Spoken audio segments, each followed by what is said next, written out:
Não sei se vocês estão conseguindo assistir. Ó, tá um pouco lento, mas vamos ver se vai dar certo. Vamos ver se vai dar certo. Estamos tentando transmitir pelo Hridaya Mandir, o templo do seu coração, o nosso encontro de quinta-feira, o dia de Ruevas, o dia de Júpiter, dia de Gurudev, né? Na tradição védica, Júpiter, o planeta Júpiter é regido por Brihaspati, né? Que é o Gurudeva de todos os devas, né? E hoje também é um belíssimo dia de Ekadashi. Então, de várias maneiras, auspicioso. Nós estamos vendo este famoso Vaishnava Siddhanta Mala. Deixa eu ver se é ele mesmo é. É um colar de conclusões divinas. É um livro que está no plano de impressão, algum dia, algum ano, algum século. Esse livro vai sair em português. Só Krishna sabe o dia, o ano e o século. Nós estamos só tentando fazer alguma coisa em nome do seu Shuddha Bhakta. Do seu Shuddha Bhakta. Então, nós estamos lendo essa apresentação do Vaishnava Siddhanta no formato de perguntas e respostas.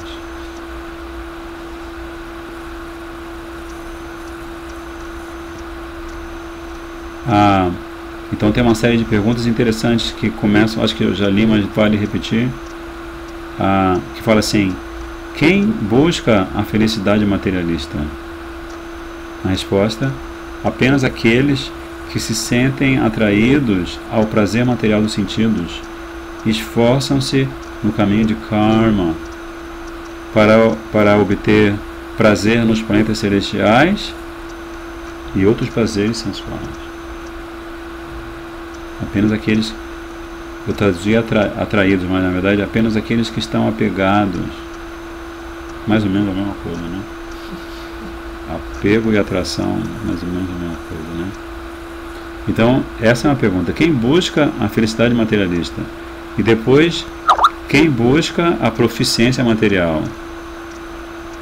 Aqui é um termo muito técnico, né? É a página 20 do livrinho do belíssimo Vaishnava Siddhanta Mala. Nós já lemos isso no último encontro. Mas aqui, quem busca a proficiência material? Assim, quem quer estar na crista da onda dentro do mundo material? Aí, Srila Bhaktivinoda Thakur, repetindo os ensinamentos de Madhvacharya, comentados por Shri Baladeva Vidyabhushan, no Ratna, como é que é o nome do livrinho mesmo? O livrão, aliás. Vamos ver se eu acho aqui. Atenção, atenção.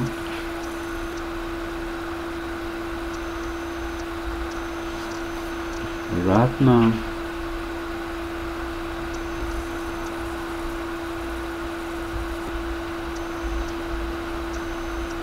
Ratnavali. Ele escreveu Prameya Ratnavali, Srila Baladeva Vidyabhushan, além de ter escrito o famoso Govinda Bhashya, que é o comentário dos Gaudiya Vaishnavas ao Brahma Sutra, ou Vedanta Sutra. E nesse Prameya Ratnavali, ele resumiu a filosofia do seu mestre predecessor, seu mestre espiritual predecessor, Srimad Madhvacharya, que é depois retomada por Srila Bhaktivinoda Thakur como o Shri Dasha Mula Tattva. Então assim, Dasha Mula Tattva. Então ele está perguntando, o discípulo aqui, fiel e presente, pergunta: quem é essa pessoa que busca proficiência material ou excelência material? Porque quem busca a felicidade material não está exatamente procurando excelência material, né? Aí ele fala: aqueles yogis que alcançaram a feição no caminho de Ashtanga Yoga, que é o processo de yoga octuplo, e Shadanga Yoga, o processo de yoga sextuplo, eles buscam a proficiência material por meio da conquista dos poderes místicos, Astasiddhi, Astasília. Mahima, Anima, Lagima. Você sabe cada um? Sabe as 8? Mas são 8 perfeições místicas, né? Por exemplo, uma delas é você poder expandir seu corpo 8 vezes, né? A outra é você poder com o dedo tocar na lua. A outra é levitar. A outra é se tornar menor do que o menor ou maior do que o maior. Você toma fazer com que o seu corpo fique atômico e fazer com que o seu corpo fique gigantesco. Não? Quem que manifesta isso no Ramayana? Shriman Hanumanji, né? Ele gosta de fazer Mahima e Lagima. Anima e Mahima. Anima é ficar pequeno, Mahima é ficar grande.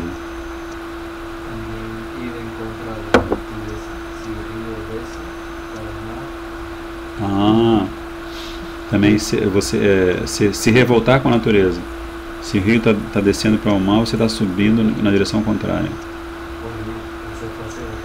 Perdão, você faz o rio ir na direção contrária. Então esses são alguns dos exemplos dos 8 poderes místicos.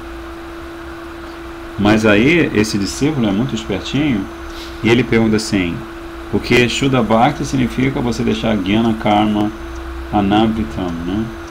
Jnana Karmadi Anavritam. Então, Jnana Karma e Adi, ou a busca de poderes místicos, a busca a conquista daquelas 9 pérolas também são descritas em alguns, talvez no Javadharma, depois a gente pode ver as 9 pérolas, as 9 joias de Kuvera, tesoureiro do universo, né? Também, dependendo de certas práticas e austeridade que você pratique, você pode conquistar essas 9 joias preciosas, tesouro do universo, né? O pessoal que está usando tesouro de papel, cartão de crédito, plastic money, essa pessoa quer uma proficiência tão grande que ela quer ter o tesouro do universo nas mãos dela, né? Então esse discípulo muito astuto, muito atento, ele fala assim: mas o que vai sobrar para a alma se tanto a felicidade materialista quanto o nirvana impessoal forem considerados inúteis? Né? Como é que a alma vai viver se ela não puder, dentro do corpo material, desfrutar dos sentidos e buscar prazeres cada vez maiores, né? Ou se ela não puder perseguir a sua própria liberação, né? Qual vai ser a graça da vida dela se tudo isso é inútil? Aí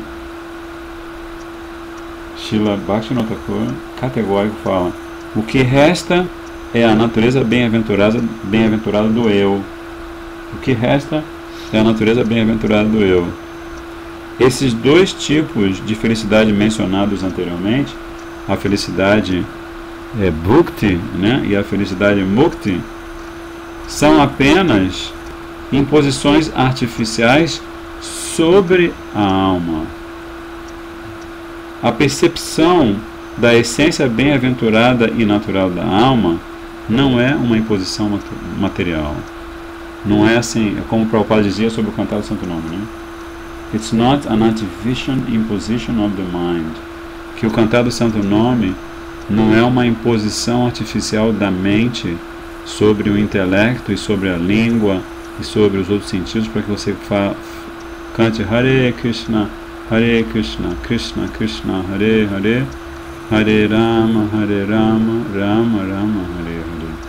Então, da mesma forma que Srila Bhaktivinoda Thakur está sendo categórico ao demonstrar como Swabhava e o Siddhadeha, né, a natureza eterna da alma e sua forma espiritual lindíssima e bem-aventurada, não tem nada a ver com essa experiência de existência nesse mundo material. E aí a pergunta que não quer calar esse discípulo é bom, né? Que ele agora vai fazer a pergunta Qual é a próxima pergunta? Ele primeiro quer saber quem busca Bhukti, depois quem busca Mukti, que inclui também ter controle sobre a natureza material através dos Yoga Siddhis, né? E depois ele pergunta o que sobra para Diva, se ela não tem, se Mukti e Bhukti são inúteis, né? E aí a pergunta que não quer calar, a última pergunta é: o que é a felicidade genuína? Né? Então, uma sequência lógica de raciocínio que é estimulada pelo discípulo que faz perguntas relevantes. A verdadeira felicidade é o estado puro da alma espiritual, livre de qualquer relacionamento com a matéria. E nesse estado puro há o cultivo do serviço devocional a Shri Krishna, que é inerente da alma. Esta é a natureza bem-aventurada da alma.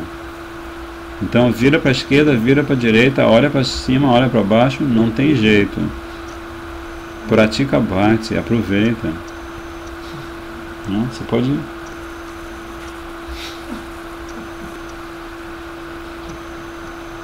Você pode olhar para fora e também você pode olhar para os seus próprios samskaras. Não está ali, não está ali.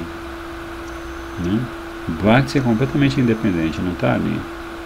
Então, você tem que praticar segundo o seu Gurudeva está ensinando.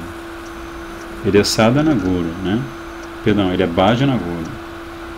O Guru fidedigno, o Mahabhagavat Gurudeva, Mahanta, Mahanta, ele é Bhajana Guru.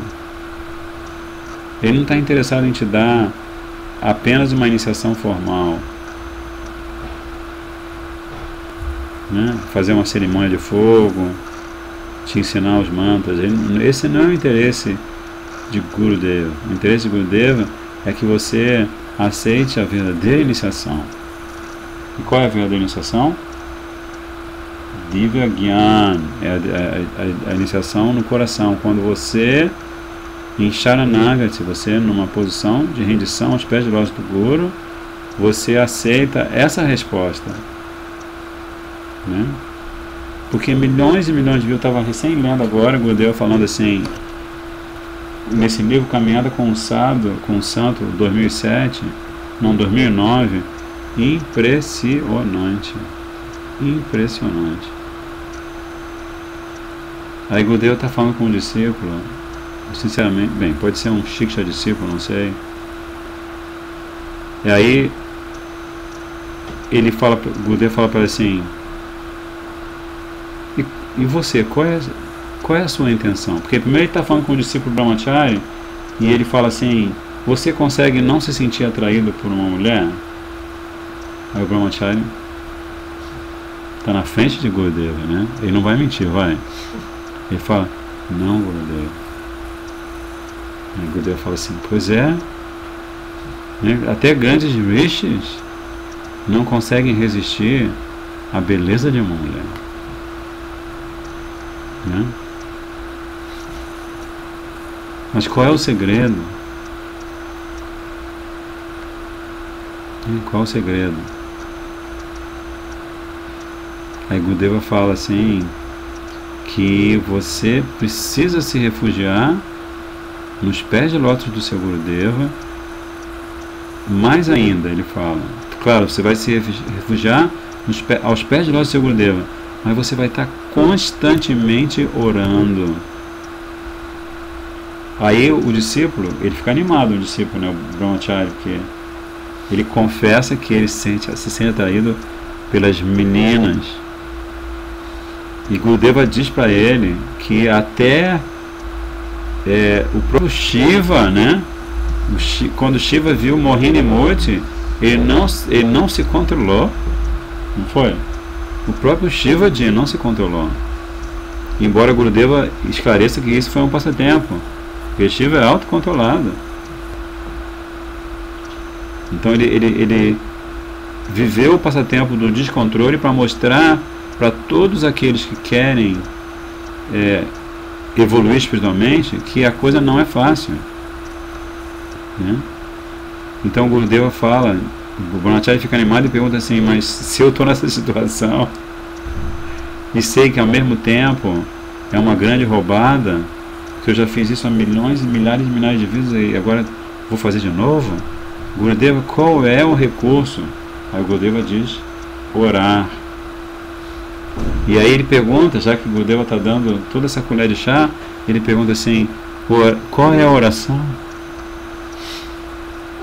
Você já ouviu essa palestra? Aí o Gurudeva fala assim, Re Krishna Karuna Sindhu Dinabandhu Jagatpate Gopesha Gopika Kanta Radha Kanta Namostute, né? E depois Tapta Kanchana Gourangi Radhe Vrindavaneshwari Vishabhanu Sutedevi Panamami Haripriya. Então vamos experimentar fazer isso.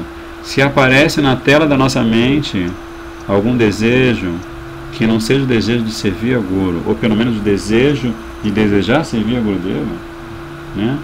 Re Krishna Karuna Sindhu Dinabandhu Jagatpate Gopesha Gopika Kanta Radha Kanta Namostute Tapta Kanchana Gourangi Radhe Vrindavaneshwari Vishabhanu Sudedevi Pranamami Haripriya. E Gurudeva também, numa outra caminhada, não sei se o Prabhu assistiu, ele estava na Europa, e aí de repente o Brajanath Prabhu mostrou para Gurudeva um devoto em estado terminal de câncer. Ele falou, Gurudeva, esse Prabhu, ele a qualquer momento pode partir. Que fate, que facere, que fate. E Gurudeva olhou para ele assim, impávido. Sabe o que é impávido? Assim, zen total, tranquilo, olhou nos olhos daquele devoto e falou, você deve se refugiar no Nama Prabhu e você deve orar. Você não deve ter medo, você deve orar. E aí todo mundo olhou para Gurudeva e falou, qual é a oração? E Gurudeva falou, Re Krishna Karuna Sindhu Dinabandhu Jagatpate Gopesha Gopika Kanta Radha Kanta Namostute. Tem que conhecer o significado desses nomes de Krishna, né? Re Krishna Karuna Sindhu Dinabandhu Jagatpate. Porque Gurudeva está falando, se você fizer essa oração, aí Krishna, que se manifesta para você como Gurudeva, vai proteger você e vai catapultar você no seu caminho espiritual, né? Então, capítulo 7, só vou ler a primeira pergunta para deixar vocês com água na boca e depois vou passar o Javadana. Essa é uma estratégia, a gente nunca revela o néctar inteiro num encontro só, que assim a gente garante que os devotos, que são como abelhas atrás do néctar, vão aparecer no próximo encontro. Porque a próxima pergunta é muito importante para nós. Por acaso todas as almas são de uma só categoria? Por acaso todas as almas são de uma só categoria? Ou há diferentes gradações entre elas? Eu não vou ler a resposta para vocês ficarem animados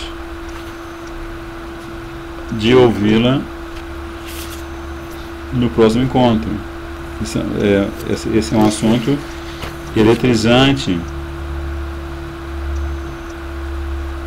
Tem perguntas que nunca querem calar na consciência de um sadhaka. Por exemplo, por que nem todas as almas permanecem em sua posição verdadeira, livres dos upadhis, das designações materiais? Essa é uma pergunta que todo mundo faz, pode expressá-la de outras maneiras, mas todo mundo faz essa pergunta. Mas por que, né? Você lembra? O Prabhu também estava falando essa pergunta. Por que esse sofrimento todo? Por que esse teatro todo? Por que esse drama? Né? Então, se vocês quiserem saber a resposta, Hridaya Mandir, o tempo do seu coração, quinta-feira que vem, pela graça de Guru e Goranga. E aí nós estávamos na eletrizante explicação de Shri Prem Das Babaji Mahashaya, que já tinha agora levado Sannyasi Thakur, para conhecer o seu Gurudeva, Pradyumna Brahmachari, e que, portanto, agora ele está coberto das bênçãos necessárias, né? Ele está coberto pela bênção do seu Gurudeva e do seu Param Gurudeva, porque Srila Gurudeva explica que o Param Gurudeva, tanto como Shiksha Guru, eles são bosom friends, né? Eles são amigos do peito, Param Gurudeva e Shiksha Guru. Diksha Guru pode ser muito duro, ele pode castigar, ele é capaz de castigar muito, né? Para corrigir o discípulo. Mas Shiksha Guru e Param Guru são muito compassivos, assim como o vovozinho, a vovozinha. Você vai na casa da vovó, ela sempre tem exatamente aquela comida que te faz mal, mas você gosta de comer, né? Se você não pode comer chocolate, ela tem. Se você não pode comer mamão, ela tem. Se você está com os dentes estragados, ela te dá bala, né? É só claro que é um exemplo exagerado. Não é que Gurudeva, Param Gurudeva e Shiksha Gurudeva vai estragar o seu discípulo, mas sem a misericórdia de Param Gurudeva, né? Como Srila Bhaktisiddhanta Prabhupada falou para Srila Bhakti Keshava Goswami Maharaj, está na biografia de Srila Param Gurudeva Bhakti Keshava Maharaj. Srila Bhaktisiddhanta Prabhupada mandou que seu querido discípulo Vinod Vihari Brahmachari, futuramente Bhakti Keshava Goswami Maharaj, que ele fosse ter o darshan de Srila Gorkishora Das Babaji, o seu Param Gurudeva. Que sem a misericórdia de Param Gurudeva, na verdade, Srila Bhakti Keshava Goswami Maharaj revela o que acontece quando ele tem darshan de Srila do seu Param Gurudeva, e o simplesmente que acontece é que todos os obstáculos que ele poderia enfrentar no seu caminho de Bhakti, naquele momento Srila Gorkishora Das Babaji Maharaj tirou do caminho dele. Você lembra dessa história?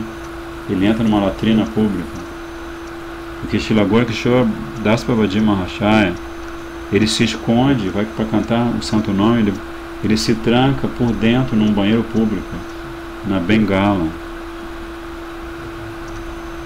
Oi? Se lembra? Isso. E ele fazia isso porque ele dizia que ele preferia o mau cheiro da latrina do que o perfume falso e arrogante dos materialistas. Mas enfim, só para ressituar a leitura aqui do Jaiva Dharma, porque Sannyasi Thakur agora ele é Prapanam, ele é uma alma rendida aos pés de lótus do seu Gurudeva, e ele quer entender, porque ele quer entender porque cada pessoa para quem ele pergunta sobre Dharma dá uma resposta diferente. Dharma é isso, Dharma é aquilo. Então, para responder, o que Paramahansa Das Babaji Maharaj faz primeiro? Quem se lembra? Para ele dar a resposta para Sannyasi Thakur, qual é a primeira atitude que ele tem? Ele se refugia e medita nos pés de lótus de Bhagavan Shri Krishna Chaitanya, como Gurudeva, né? Gurudeva nunca vai falar sem antes fazer sua invocação ao seu Bhagavad Parampara, inclusive a Mahaprabhu e a Srimati Radhika, né? E aí ele fala sobre aquele conceito de vasto. Te lembra quem está vendo? Não sei se você está vendo. Ele fala assim, ele diz que vai explicar os princípios de Dharma tanto quanto permite o conhecimento que ele tem. E para explicar Dharma, ele fala desse conceito de vasto. Um objeto pode ser chamado de vasto. E a natureza eterna desse objeto é conhecida como Nitya Dharma. E a natureza desse objeto surge da estrutura elementar do mesmo, que se chama Gatana. Então você tem três termos, né? Você tem Gatana, que é a estrutura do objeto, Vastu, que é o próprio objeto, e você também tem a eterna natureza, a natureza eterna desse objeto, que se chama Nitya Dharma. Pelo desejo de Krishna, quando se forma um objeto, uma natureza em particular fica inerente naquela estrutura, naquele Gatana, como um fator concomitante eterno. Essa natureza é o Nitya Dharma do Vastu, do objeto. A natureza de determinado objeto se altera ou se distorce quando ocorre uma mudança dentro dele, dentro do objeto, seja pela força das circunstâncias ou devido ao contato com outros objetos. Com a passagem do tempo, a natureza distorcida se fixa, se firma e parece ser permanente, como se fosse a natureza eterna daquele objeto. Essa natureza distorcida não é o Swabhav, outro termo, né? Que é a natureza verdadeira do objeto. Como é que é o nome da natureza distorcida? Vamos ver, quem sabe? Quem souber, a gente pode fazer uma panela de halva e mandar pelo correio. Se bem que para o Prabhuji, acho que ele não encara uma halva. Qual é o nome? Qual é o nome? O nome da natureza distorcida, da natureza adquirida. A natureza que é adquirida por conta de um contato com outro objeto ou com outra circunstância de longo prazo. Chama-se Nisarga. Tem que conhecer esses nomes. Como é que você vai explicar Dharma se você não sabe esses nomes, né? Vastu, Swabhava, Gatana e Nisarga, né? É importante. Este Nisarga toma o lugar da natureza verdadeira e se identifica como Swabhava. Quem é você? Eu sou o Swabhava. É como se houvesse uma crise de identidade. Na verdade, a alma condicionada ela sofre permanentemente de uma crise de identidade. Quem é você? Eu sou Swabhava. Não, você não é Swabhava, você é Nisarga. Não, eu não sou Nisarga. Eu sou Swabhava. Eu sou esse corpo, essa família me pertence, essa cidade é minha cidade, minha terra natal. Esse dinheiro que eu ganho todo dia, todo mês, é meu dinheiro, eu vou gastar do jeito que eu quiser.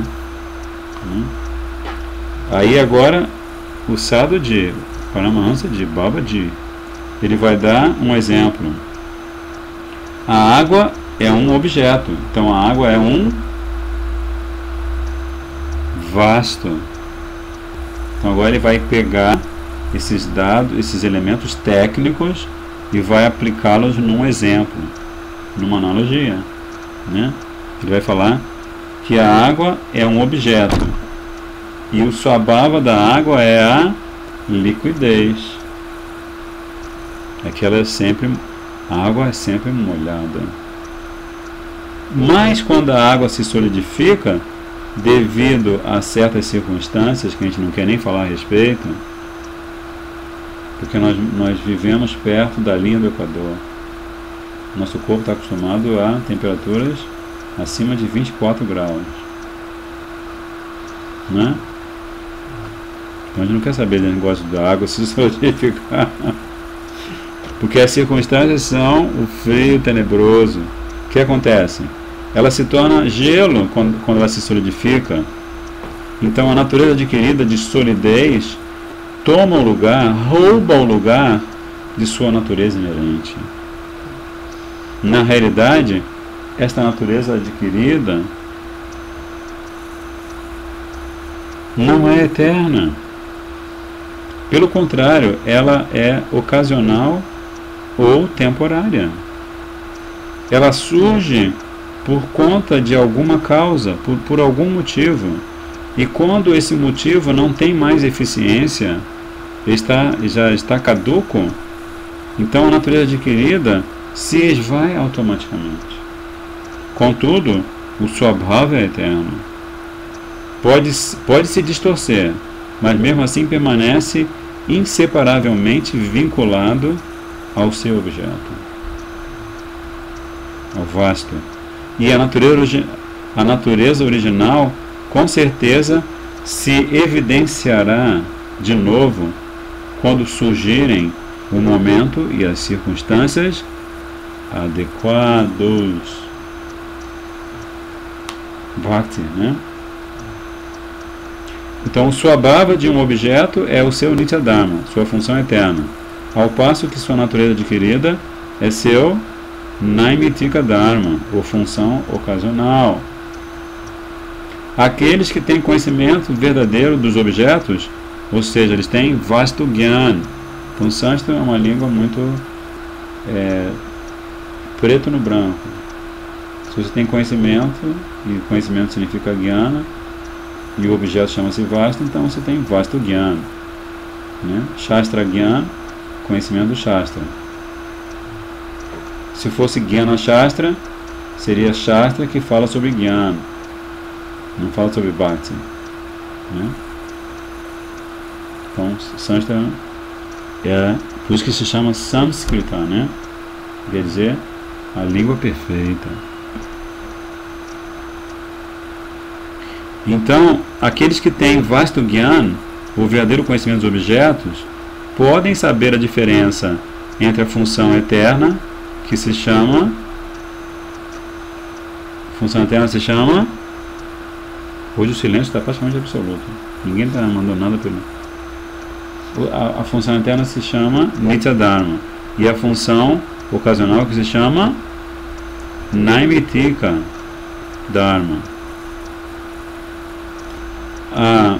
Ao passo que aqueles que carecem deste conhecimento consideram a sua natureza adquirida como a sua verdadeira natureza. E por consequência confundem o Dharma temporário com o Dharma eterno. Que confusão! Aí, Sannyasi Thakur, discípulo rendido aos pés de lótus de Pendas Babaji, pergunta: o que é isso, afinal, que chamam de vasto? E qual é o significado de Swabhava? Aí Srila Paramahansa Babaji diz: a palavra vasto deriva da raiz verbal sânscrita vas, que significa existir ou habitar. Existir ou habitar. A raiz verbal se transforma num substantivo quando se lhe acrescenta o sufixo tu. Vastu. Então, a raiz verbal vai significa existir ou habitar, e aí essa raiz verbal se transforma num substantivo se você acrescenta o sufixo. Eu falei substantivo? Não, o sufixo tu, né? Então, vasto, portanto, vasto significa aquilo cuja existência, perdão, aquilo que tem existência, aquilo que existe, ou que é auto-evidente. Então, vasto. Há dois tipos de vasto: vastava e avastava. O termo substância é verdadeiramente intrínseca, vamos dizer assim, no que agora não teria a palavra tradução para abiding. Vastava, vasto, refere-se àquilo que se aquilo que está aterrado na transcendência, entende? Aterrado? Enraizado na transcendência. Então, vastava vasto, ou substância verdadeiramente enraizada, né? Verdadeiramente, substância resolvida, como se diz no português contemporâneo. Ele é uma pessoa bem resolvida, né? É uma pessoa que se conhece, que tolera as suas mazelas mentais e vai continuando a sua vida, né? Então, isso vastava vasto. Refere-se ao objeto que está assentado na transcendência. Ao passo que os objetos temporários, que são avastava vasto, ou são dravya, objetos sólidos, guna, qualidades e assim por diante. Os objetos verdadeiros têm existência eterna e os objetos irreais só têm uma semelhança de existência, que às vezes é real e às vezes irreal.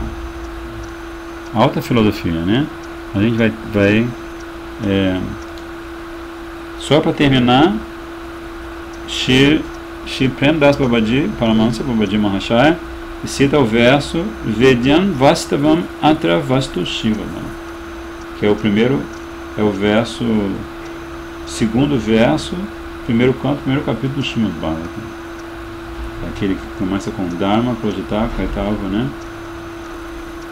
Apenas uma substância realmente aterrada, uma substância que seja de concretude verdadeira, apenas essa substância que está relacionada à suprema verdade absoluta e que produz auspícios supremos, apenas ela é digna de ser conhecida.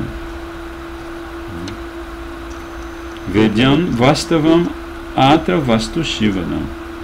Shivadam. Ela produz, Shivadam significa que ela produz tudo que é auspicioso. Então, somos muito afortunados de estarmos ouvindo o néctar inesgotável da sabedoria transcendental de Babaji Mahashaya. E esse néctar está contido nesse texto sagrado que Srila Gurudeva traduziu do Bengali para o Hindi, e que depois foi traduzido do Hindi para o inglês, e depois foi traduzido do inglês para o português e para o espanhol. Chama-se Jaivedhan. Hare Krishna, Krishna Krishna, Hare Hare, Hare Rama, Rama Rama, Hare Hare, Hare Krishna, Krishna Krishna, Hare Hare, Hare Rama, Rama Rama, Hare Hare, Hare Krishna, Krishna Krishna, Hare Hare, Hare Rama, Rama Rama, Hare Hare, Hare Krishna, Krishna Krishna, Hare Hare, Hare Rama, Rama Rama, Hare Hare, Hare Krishna, Krishna Krishna, Hare Hare, Hare Rama, Rama Rama, Hare Hare, Hare Krishna, Krishna Krishna, Hare Hare, Hare Rama, Rama Rama, Hare Hare, Hare Krishna, Krishna Krishna Hare Hare Hare Rama Hare Rama Rama Rama Hare Hare Hare Krishna Hare Krishna Krishna Krishna Hare Hare Hare Rama Hare Rama Rama Rama Hare Hare Nitai Gora Haribo Haribo Nitai Gora Haribo Nitai Gora Haribo Haribo Haribo Nitai Gora Nitai Gora Haribo Haribo Haribo Nitai Gora Nitai Gora Haribo Haribo Haribo Nitai Gora Haribo